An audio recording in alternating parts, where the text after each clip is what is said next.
ஒரு அமைதியான காட்டின் எல்லையில் மரங்கள் மடிந்த ஒரு கண்ணியமான வீடிருந்தது. வீடிலிருந்து வரும் காற்றில் தேன் மாதிரி இனிமை கசிந்தது. இங்கு வாழும் மூத்த பெண் ஒரு அழகான செயலிழந்த வாய் கொண்டவர். இயற்கையின் அமைதியில் தனது கடவுளின் இன்பத்தை கண்டுபிடித்தார். அவர் வயதில் பலவீனமாக இருந்தாலும் அவரது மனம் பொன்னாக இருந்தது. அவரது வீட்டின் கூரையில் ஓரளவில் பறவைகள் பறக்கும்போது தனது குட்டையை அமைத்து வாழ்ந்தது. அந்த புறா கடவுளின் பிறந்த அவளுக்கு ஒரு மகிழ்ச்சி.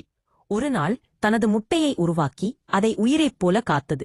ஆனால் அந்த காட்டில் ஒரு காலத்தில் வலிமை கொண்ட ஒரு முதுமையான சிங்கம் பட்டினியால் மூடியிருந்தான். அந்த சிங்கம் மிகப்பெரிய மற்றும் காதுமெல்லிய குரலில் உணவு இல்லாமல் நாள்களை கழித்துக் கொண்டிருந்தான். அவன் கண்களில் தவிப்பு இருந்தது. அவன் உணவின்றி தின்று இயற்கையின் மிக மிக அழகான காட்சியையும் அழுகிய நிலையில் உழைத்துவிட முடியாமல் புயலிலுள்ள ஒரு காற்று போல இருந்தான். ஒரு நாள் அந்த மூத்த பெண் மயங்கி விழித்தாள்.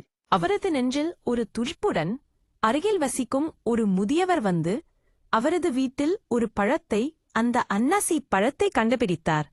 ஆனால் அவர் உடனடியாக அந்த பழத்தை எடுத்துச் செல்ல முயற்சிக்கும்போது அவரது கண்கள் வஞ்சகமாக ஒளிந்தன. அந்த சமயம் பட்டினியால் தவிக்கும் சிங்கம் அந்த வீட்டின் வாசலுக்கு வந்தது. அதன் கால்களில் புறாவின் முட்டை விழவிழ புறா தனது உயிரைக் காப்பாற்ற முயல்கிறது.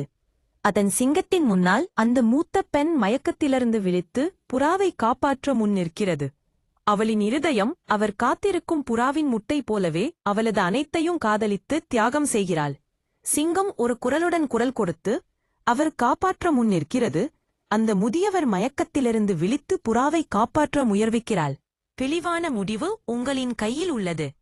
ஒரே ஒரு உயிரின் காதல், ஒரே ஒரு உயிரின் தியாகம், தெரியாமல் அனைத்தையும் காத்துக் கொண்டு இயக்கம் ஒரு புதிய பகுதியை உருவாக்கலாம்.